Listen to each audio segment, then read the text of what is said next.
أعوذ بالله من الشيطان الرجيم بسم الله الرحمن الرحيم وما من دابة في الأرض إلا على الله رزقها صدق الله العظيم.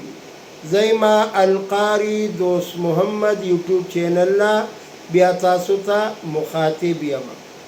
زمونږ موضوع نن پدې باندې دا چې آیا میږي له الله پاک څه صلاحیت ورکړی دی او دی چې کله خپل کور یعنی سوړې ته ورننوځي نو دی چې پاڼه راوالي یا د غنم صدانه راوالي نو دا ولې ماتوي؟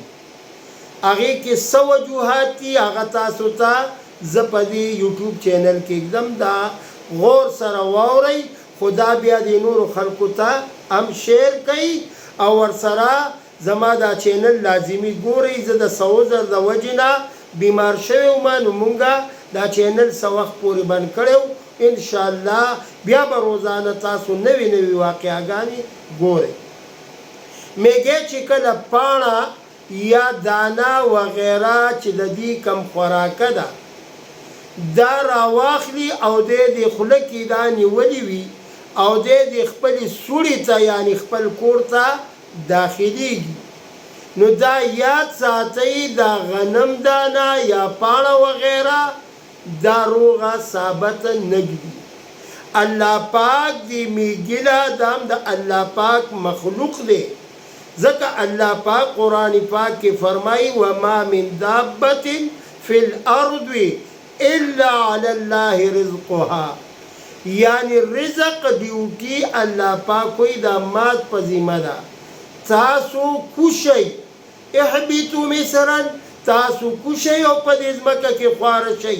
څنګه چې انسانان د رزق تکل لپاره څوک په دفترو کې ډیوټیانې کوي، څوک په اسکولونو کې ډیوټیانې کوي او څوک په مزدورۍ کې اخته دي ټاټکي چلوي، څوک چابړې اوچتوي. همدغه رنګ دا حیوان میږی هم د خپلو سوړو نه بهر شي. دا د سوړو نه را بهر شي نو دیم د رزق په تکل پسې روان شي.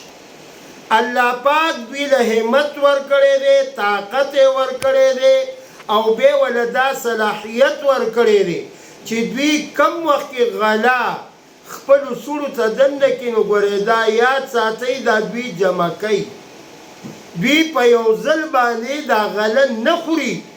دا پویه چا ورکړه؟ دا رب العالمین وله ورکړه چې دوی کله د غنم دانه یا پاڼه وغیره نو دا دوی نیمئ.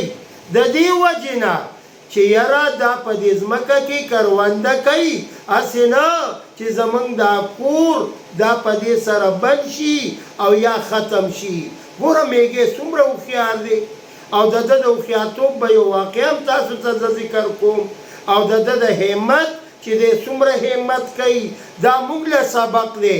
انسانانو ته دا سبق دی چې د میږي نه چل زده کوي. کله چې تاسو 100 روپۍ وګټئ نو دا په یو ځل 100 مه خورئ، څه چې وخورئ څه ورسره کېدئ. په دې کې مړی ژوندی وغیره دا راځي.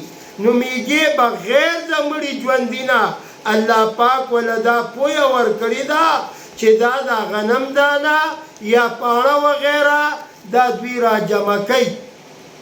د تیمور بادشاه واقعه راشئ وګورئ.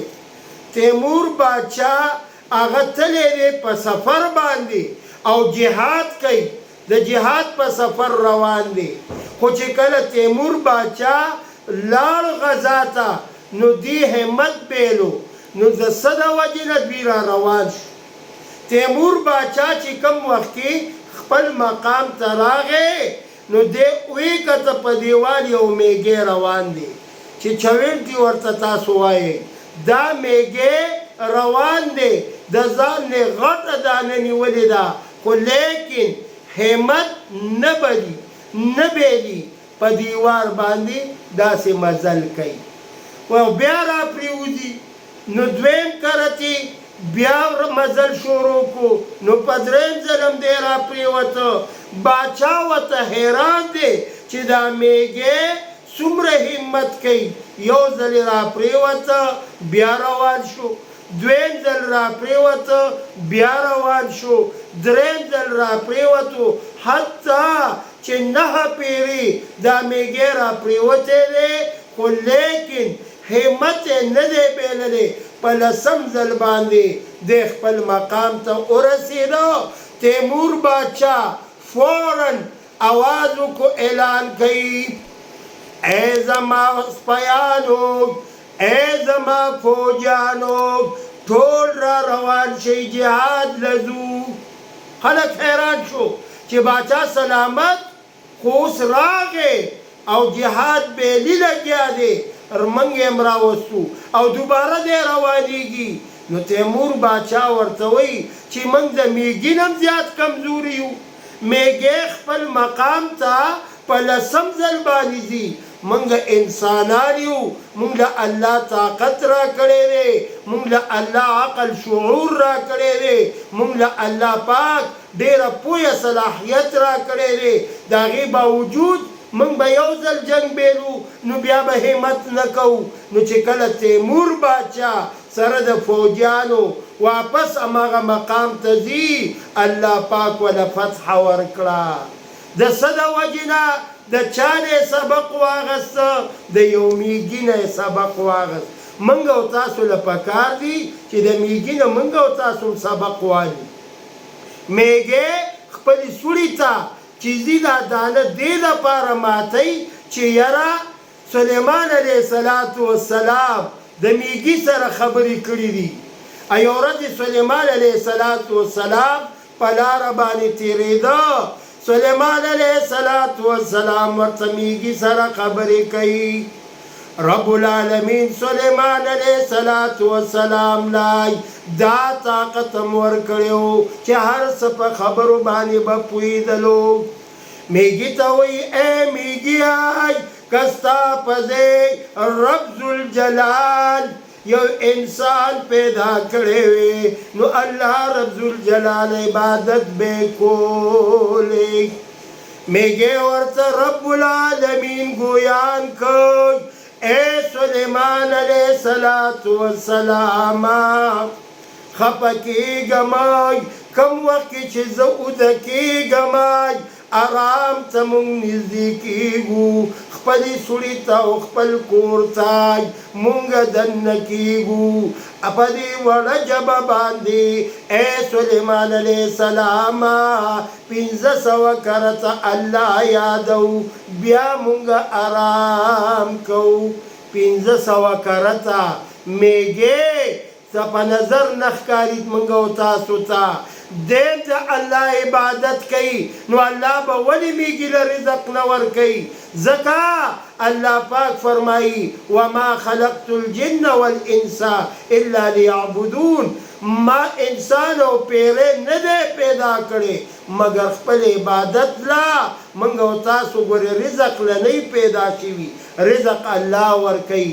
څنګه چې میږي له ورکوي داسې انسانانو له هم ورکوي. نو د میږي نه دا سبق دا زده کوي. ګوره میږی سلیمان علیه السلام سره یو بل میږی خبرې کوي چې هغه د تمامو میږو بادشاه او سردار دی. سلیمان علیه السلام ورته وایي چې ای میږیه زه تاله یو خبره کوم، خو د هغې شرط به دی چې کچرې تا دا کمره په یو شپه کې ډکه کړله نو ستا هغه شرط ستا هغه خبره به زه منمه. سلیمان علیه السلام ترې روان شو. میږی فوراً خپلو تمامو میږو ته باچا اعلان کوي هر یو په خوله کې یو د غنم دانه هغه راچلی په قطار باندې لیل لګېدلی دی. سلیمان علیه السلام ته دا علم نو چې دا هم د میږو باچا دی. الله دې د چا مشران نه ورکوي، ځکه چې مشران د چاوي هغه کور آباد وي، هغه قام آباد وي، هغه کلی آباد وي. سلیمان علیه السلام چې خبره وکړه فوراً سهار اذان کیږي. سلیمان علیه السلام یو نوکر راولېږلو، ویې کته دروازه نه کولاویږي. میږو کمره مکمل ډکه کړې وه، حتی چې دروازه هم بیا نه کولاوېدله. سلیمان علیه السلام پوه د میږو بل حیثیت واورئ مسلمانانو. تاسو ته میږی خالق کاري چې دې سوړي ته ننوته او د سوړي نه رابهر شو، لیکن میږي له الله پاک دومره لوی صلاحیت ورکړی دی چې باقاعده څنګه زموږ کورونه جوړیږي نو دقه رنګې د میږي هم دننه کمره وي، په هغې کې د سټور مال بیل پروت وي. تاسو اندازه ولګوئ، دا ټرۍ وکئ، تاسو د میږي سوړه ورانه کوئ، تاسو ته به په خپله پته ولګي چې او قاري دوست محمد صاحب لګیاو او د میږي خبره یې کوله. نو دا کمرې باقاعده پکې د دې وي. الله پاک دې د میږي عمره عقل او سوچ او فکر زمونږ د مسلمانانو پیدا کی. مونږ مسلمانان د میږي عمره قلم نه لرو. الله دې مونږ او تاسو کې طاقت پیدا کی. واخر الدعوانا ان الحمد لله.